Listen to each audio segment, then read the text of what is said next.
Good afternoon. It's Phil, your voice of truth, I guess. Welcome, and I'm going to be talking about something that's on everybody's mind, from California all the way to New York. Yes, today's focus is Christopher Jordan Dorner, the ex-cop turned alleged murderer, stalker, overall madman, if you will. Well, you know, I've been on Facebook, I've been looking at the news, several channels, and it's all over the news. It's in the papers, it's on the internet. And it is a very serious situation that we're dealing with here. Everybody's talking about the people that he killed and whether or not he is deemed now a hero or, you know, an absolute madman. And people are straddle the fence whether or not they should be supporting him or condemning him. Let me just first say that I know that we're in some very dire situations, and we can be in dire situations, but murder, hurting other people, is never the answer. It's not something that you do. You shouldn't take something away from somebody that you can't give back. And as advanced as we are in this world, we can't give another person life. So therefore, taking it is totally wrong, and I would never condone the taking of another life. But let's kind of backtrack and set this up. As per the manifesto that he presented, he was a person that grew up in racial ridicule. And we know that in this country, there is a huge racial problem. Always has been, always will be. You look at television and you can see it, that it's rampant on a lot of television shows. Black people have either been the point of comedy or humor, very seldom socially important. Those roles are reserved for Caucasians. If you look at commercials, 95% of them, you'll see 4 or 5 Caucasian people to 1 black person. I have never seen it, nor will I ever see, or at least I don't think I'll live to see it, a commercial where there's 4 or 5 black people to 1 white person. That's just something that's in this country, and we know it. And anybody who is like an ostrich and buries their head in the sand, oh no, there's no racial problem. We even got a black president. Well, that's a falsehood. The guy's not 100% black, he's mixed. His father was black, his mother was Caucasian. So in my book, that's not a black president. Somebody black would be somebody like me, who had a black father and a black mother. Okay, so he doesn't get off on that one. So back to this Dorner fella.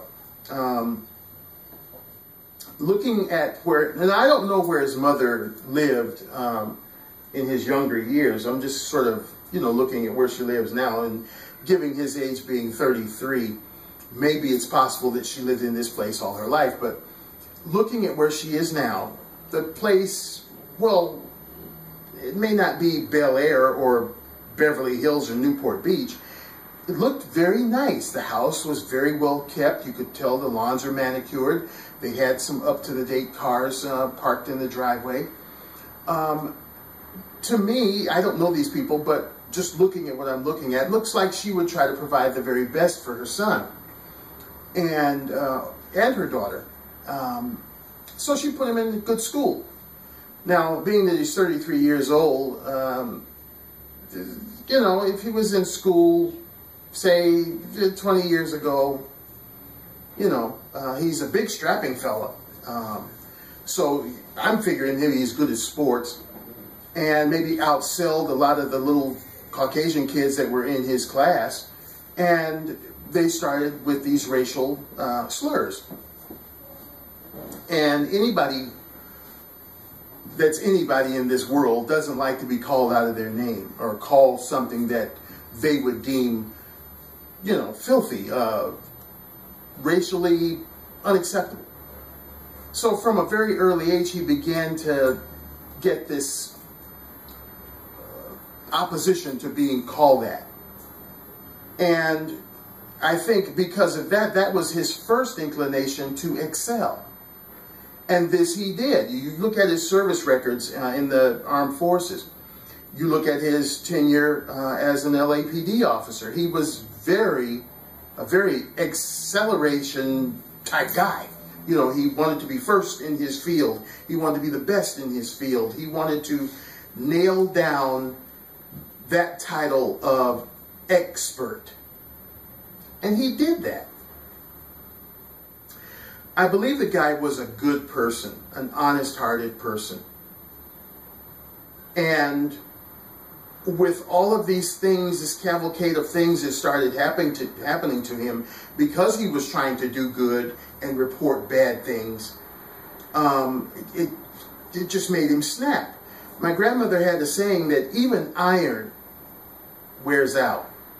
One of the strong substances that we rely on for building long wear, you know, high stress level tear type things like automobiles or airplanes or ships or what have you. Even the Titanic buckled under the pressure of the ice cube. You know, where there's pressure, there's problems. So, I mean, the guy was trying to be the best police officer he could be. Reported wrongdoing. It was swept under the rug. He took it to the next level. Didn't meet with satisfaction. He took it to another level. Again, didn't meet with satisfaction. He took it to the highest level, I would guess, at his disposal. And again, nothing. Injustice. So they got rid of him. Did he turn and start blowing people away at that point? No, he joined the armed forces and became, again, that specialist, obtaining one of the highest security levels in the nation, second only to service to the President of the United States. And because, I guess, a backtrack or a revelation of what went on in the L.A.P.D., that again was taken from him. He went down not in, you know, just a little shame, a total defamation of his character. His wife, for whatever reason, she left him. I guess his mother and sister felt shame. We haven't heard from them, at least at the time of this recording. I have heard nothing in either script or in video of his mother saying anything, or his sister saying anything, or any of his relatives saying anything. What I basically heard, and I think that was through Facebook, is that his ex-wife had said some things about him being unstable and yada yada. Well, again, I took that with 6 grains of salt because that's his ex-wife. Usually, 9 cases out of 10, exes don't speak favorably of each other. So, you know, take that for what it's worth. Again, this man has been stripped of everything that he's worked so hard for, and I know he had to work hard for it being black in a white society. Anytime a black person achieves anything, they have to work 3, 4, 5 times harder than the average Caucasian person to make it, because that's the society in which we live. Okay, all that stripped away from him. A good person just snapped. How much pressure, how much disappointment, how much does a person have to go through before they reach that point of where they snap? Now, as I was reading in some of the comments on Facebook and listening to some of the broadcasts on telly, how, well, he's not thinking rationally. How could a rational, sane person do these things? Okay, this person, Mr. Dorner, has been pushed past that. brink of rationality or sane behavior. Sane people don't usually go around blowing people away. Now, as per the newscasts, he allegedly was down, and I'm saying allegedly because I don't know that the man killed anybody. Maybe he did, maybe he didn't. I wasn't there. So, you know, I mean, he said a lot of things in his manifesto, but yeah, I think in a court of law, you know, there's evidence, and then there's a lot of credence put on the fact you actually saw the person do something. So in this case, I'm using the word allegedly. He allegedly was in San Diego and he wanted to get a boat or some kind of vessel. An 80-year-old person, 80-plus-year-old person was aboard, and my point is, if this person, Mr. Dorner, is such a monster and such a bloodthirsty cretin, why indeed did he not kill that guy? He tied him up, as the news media accounts, put him in the cabin, and tried to get the boat, and after he couldn't do it because the line got caught up in the propeller or what have you, he left. He didn't kill the guy. And if you look at his spree of killing, or alleged spree of killing, he killed a cop. Okay, well, that's who he's got the vendetta against, so that would stand to reason. The captain that gaslighted him or railroaded him, he went and killed the guy's daughter, allegedly.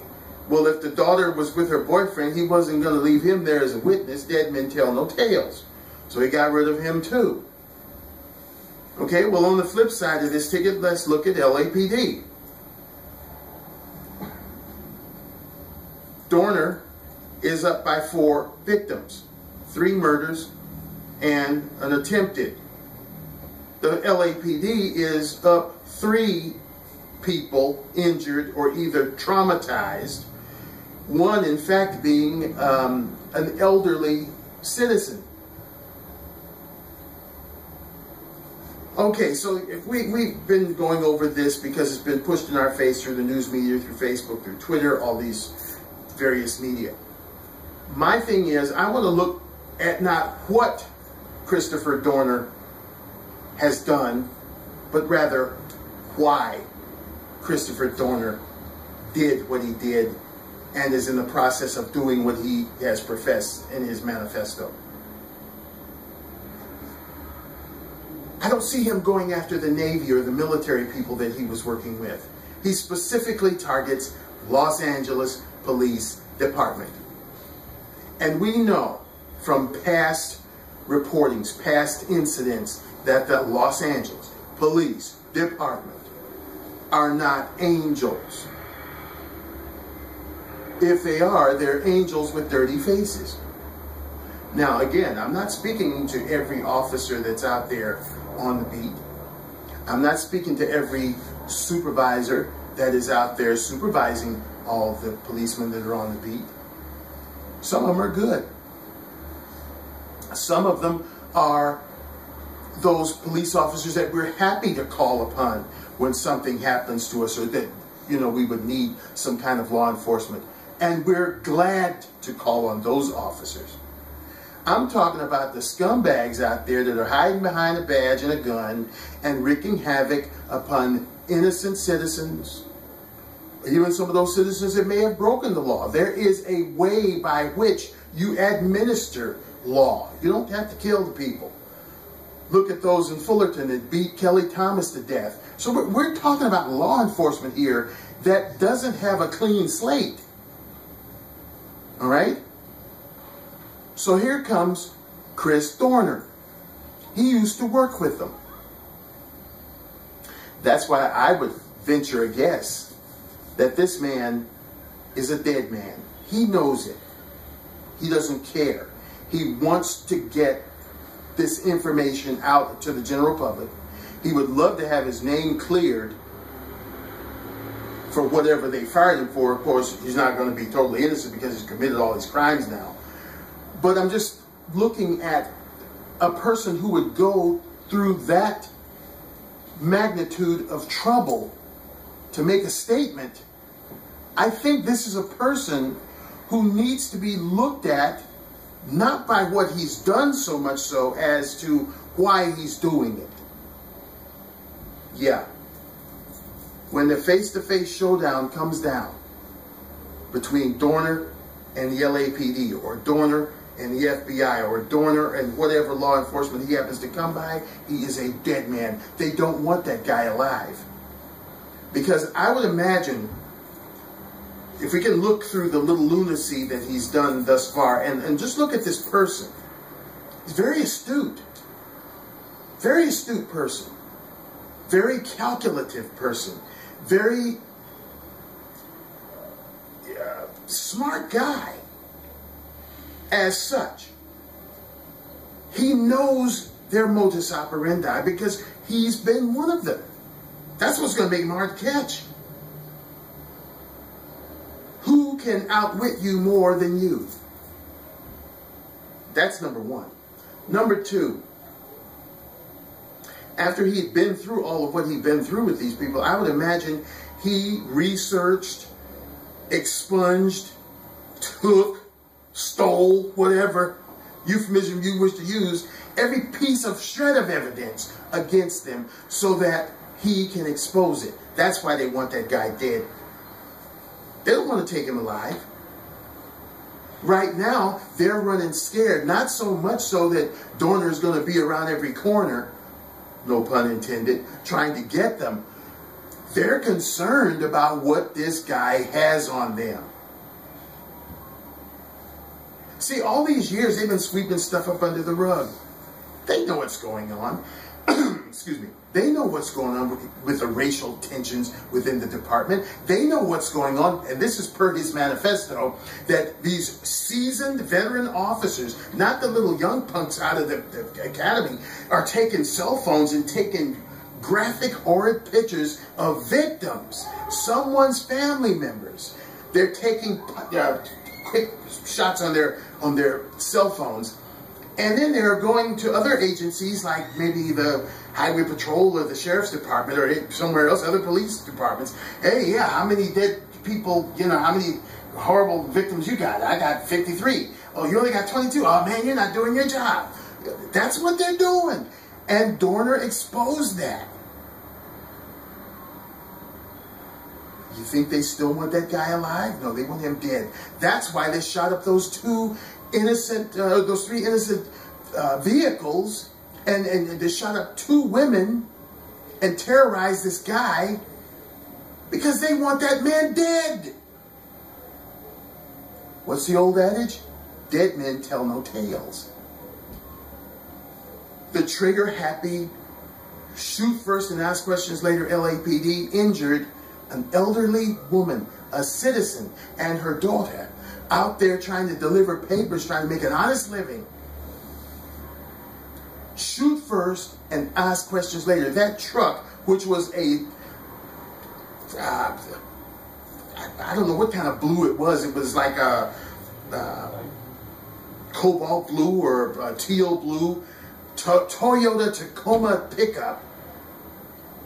When they were looking for a charcoal gray or black Nissan Titan truck, they shot up that truck. That truck had so many bullet holes in it, I couldn't count. I've heard 16 bullet holes on one end. I've heard over 300 on another. I heard 56 on another. I don't know how many bullet holes the truck had in it. I know that a lot from just what I could visually see from the pictures I saw. It's a miracle either one of those 2 women survived. L.A.P.D., you're looking real smart there. Just citizens going down the street trying to take care of a job. You blow them away, or almost blow them away, put them in the hospital. Then this other guy was driving a black Honda Ridgeline. I'm getting my trucks mixed up here. Ridgeline. And they run him off the road. The back wheels of the man's car looked like the front wheels. Looks like they were turning or something. And there were bullet holes in his windshield. He escaped. And then he, surrendered. I mean, this is lunacy. That's how anxious they are to get this guy out of the picture. Best better believe, people, we live in a corrupt society in this country. There's corruption from the White House right on down to you and me. Corruption. And they sweep it under the rug. They try to hide it. They try to do things to benefit their own purpose. The guy said the killing would stop if they would come to the forefront and clear his name and admit to their wrongdoing and start taking actions to clean it up. He's not asking for $1 billion. He's not asking for the moon. He's just asking for truth and justice, which is supposed to be in the American way. And what does your police chief do, Mr. Beck? No way. No, I'm not going to do that. We're never going to do that. Well, as I alluded to earlier, L.A.P.D. wants to sweep all of this nasty business under the rug. Well, there's a big lump in that rug now. His name is Christopher Dorner. And he's going to be pretty hard to sweep away. He knows their operations. He even outlined it in his manifesto. He knows what they're doing before they do it, because he's been one of them. And an expert at it. They're just combing the hills, the mountains over there in Big Bear. The man isn't there. And then I've seen a lot of, a lot of notification. Oh, well, he's in Mexico sipping on the Corona. The man wants to make a statement. You can't make a statement sitting on your butt in some other country. No, he's here. Count on it.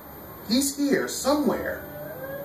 He's plotting his next move because he's been driven to the point of insanity by people who we are supposed to trust and put the custodial care of to take care of us. They're riding around in their Crown Vics and in their Dodge Chargers or whatever vehicle they're riding around in to protect and to serve on the side of their cars. Well, as I alluded to earlier, a lot of them do that, and my hat goes off to them. But a lot of them don't, and that's why this guy has gone over the top, over the edge, and is ready to take them out. Is it the right thing to do? By no matter of means, no. Taking a life is never the answer.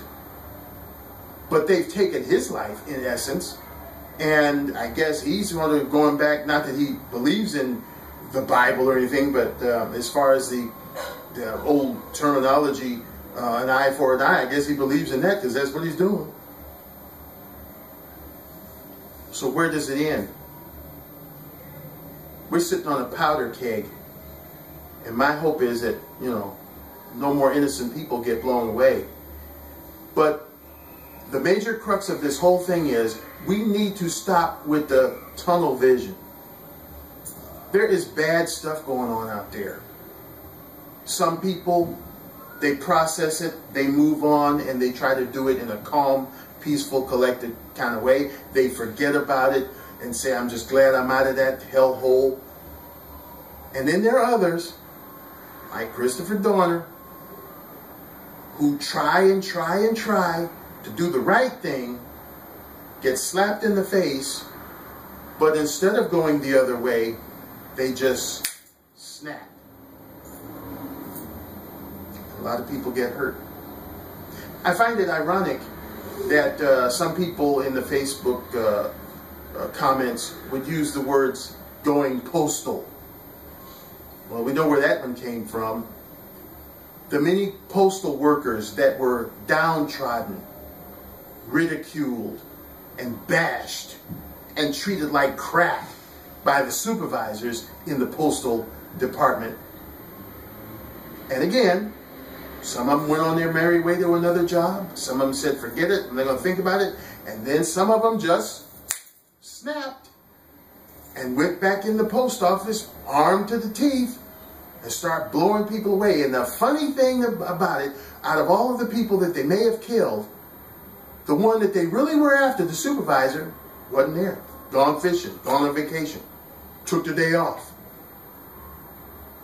So my point being, all of these agencies, from the city agencies or the governmental agencies or just the private sector people, if you go on pushing on people and bashing them and ridiculing them and downtrodden them, you don't know what you're doing.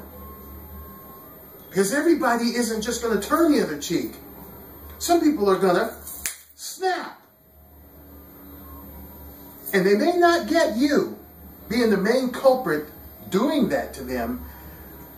More innocent people who have nothing to do with why this person snapped are usually the ones that get killed. So that's the wake-up call. That's the focus of not so much what he's done / doing, but why he's doing or has done what he's done. And I think all of us need to be that man in the mirror and say, am I contributing to this?